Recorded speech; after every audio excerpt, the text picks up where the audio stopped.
Tu connais cette sensation étrange, celle où une simple phrase peut gâcher toute ta journée? Et si je te disais que, biologiquement, cette émotion ne dure en réalité que 90 secondes, sauf si toi-même tu décides de la prolonger. Voici ce que peu de gens comprennent vraiment. La colère n'est pas un état qui s'impose à toi. C'est un mécanisme que ton cerveau active, puis que tu entretiens. D'un point de vue neurologique, lorsque quelque chose te contrarie, ton corps libère des substances liées au stress. Ces réactions chimiques traversent ton système, puis disparaissent naturellement en environ 1 minute et demie. Mais voilà le piège. Ce qui prolonge ta colère, ce n'est pas l'événement. C'est le film que tu continues de rejouer dans ta tête. Tu repenses à la scène. Tu répètes ce que tu aurais dû dire. Tu ravives l'émotion encore et encore.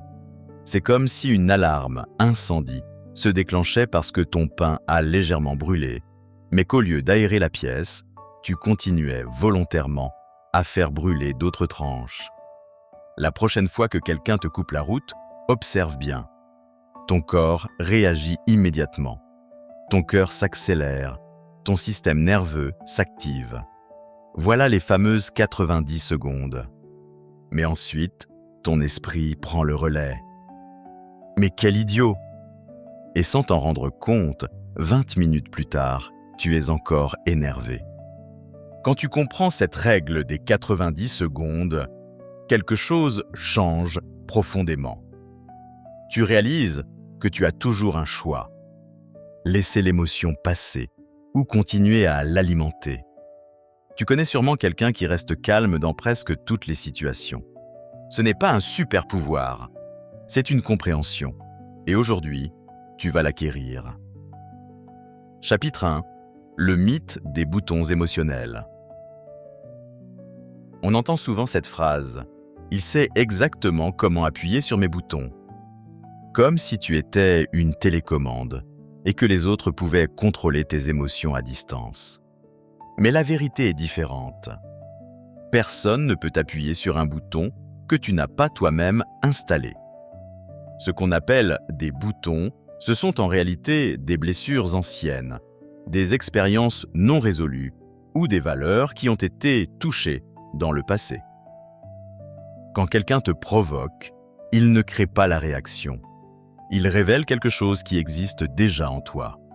Un collègue fait une remarque qui t'agace profondément. Au lieu de réagir automatiquement, pose-toi une question simple. Pourquoi ça me touche autant? Peut-être que ça te rappelle un parent critique. Peut-être que ça réactive un sentiment d'injustice. À ce moment-là, la situation change complètement. Ce n'est plus l'autre qui appuie sur un bouton. C'est toi qui prends conscience de ce qui doit encore être compris ou apaisé. Et c'est là que tout bascule. Tu passes d'un état de réaction à un état de maîtrise. Chapitre 2. Ce que cache vraiment la colère. Voici une idée qui va te surprendre.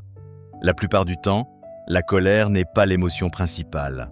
C'est une couche de protection, une sorte de garde du corps émotionnel. Derrière elle, on retrouve souvent des émotions bien plus vulnérables. La peur, la tristesse, le rejet ou la honte. Quelqu'un te critique et tu te mets en colère. Mais en réalité, ce que tu ressens profondément, c'est peut-être une blessure. Pourquoi il ne reconnaît pas ma valeur? La colère est plus facile à exprimer. Elle donne une illusion de contrôle, alors que la vulnérabilité demande du courage. Ton partenaire oublie une date importante. Tu t'énerves. Mais au fond, ce qui fait mal, c'est une question silencieuse.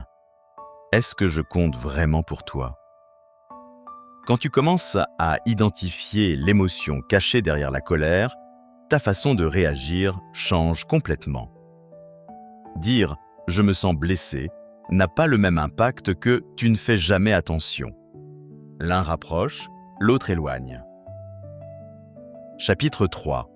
L'espace entre le stimulus et la réponse. Entre ce qui t'arrive et la façon dont tu réagis, il existe un espace. Invisible mais réel.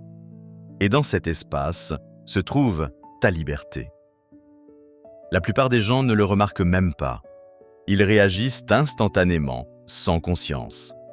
Mais cet espace existe toujours, même s'il ne dure qu'une fraction de seconde. Viktor Frankl en parlait déjà.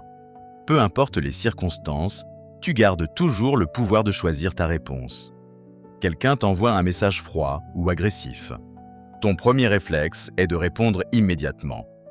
Mais si tu prends une seconde, une seule, et que tu te demandes « Quelle réaction vais-je assumer demain ?» Tu actives cet espace, et dans cet espace, tu redeviens maître de toi-même.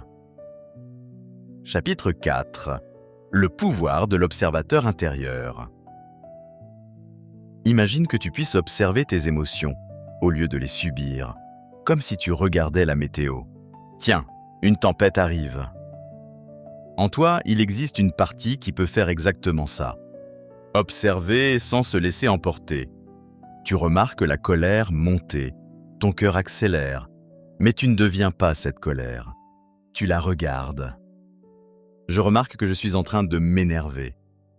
Rien que cette phrase crée une distance. Ton adolescent lève les yeux au ciel. Au lieu de réagir immédiatement, tu observes. Et dans cet espace, tu choisis. Cette capacité, c'est une forme d'immunité émotionnelle. Chapitre 5. Les personnes difficiles comme entraîneurs. Et si les personnes qui t'énervent le plus étaient en réalité tes meilleurs coachs? Chaque interaction difficile est une opportunité.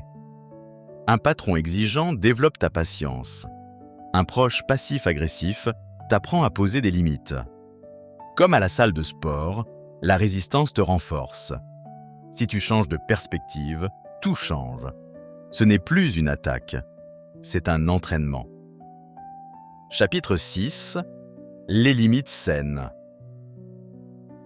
Les limites ne sont pas des murs, ce sont des portes que tu contrôles. Tu peux être bienveillant sans tout accepter. Je comprends ton point de vue, mais je préfère qu'on en parle calmement. Ce n'est pas agressif, c'est clair, et ça protège ton énergie. Chapitre 7. Le pouvoir de la pause. S'éloigner, ce n'est pas fuir, c'est choisir le bon moment. Parfois, la meilleure réponse, c'est de ne pas répondre tout de suite. On en reparle plus tard. Tu évites des mots que tu regretteras, et tu reviens plus lucide. Chapitre 8. Comprendre ses déclencheurs. Tes réactions ne sont pas aléatoires. Elles suivent des schémas. Certaines personnes, certaines situations, certaines phrases. Tout ça active des souvenirs ou des blessures. Si tu les identifies, tu ne seras plus surpris. Tu seras préparé. Chapitre 9. Se protéger sans se fermer. Tu peux aider quelqu'un sans absorber ses émotions. Tu peux être présent sans t'épuiser. C'est ça, la distance émotionnelle saine. Chapitre 10. Réécrire ton histoire intérieure. Tu ne vis pas la réalité telle qu'elle est. Tu vis l'interprétation que ton esprit en fait. Change l'histoire et ton ressenti change. Même situation, deux interprétations, deux émotions totalement différentes. Ce que tu viens d'apprendre ne sert à rien si tu ne l'appliques pas. Commence simple. Une seule technique, une seule prise de conscience, et répète, encore et encore.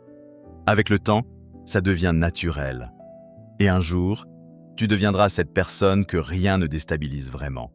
Et ce jour-là, tu comprendras que le pouvoir n'était jamais à l'extérieur. Il a toujours été en toi.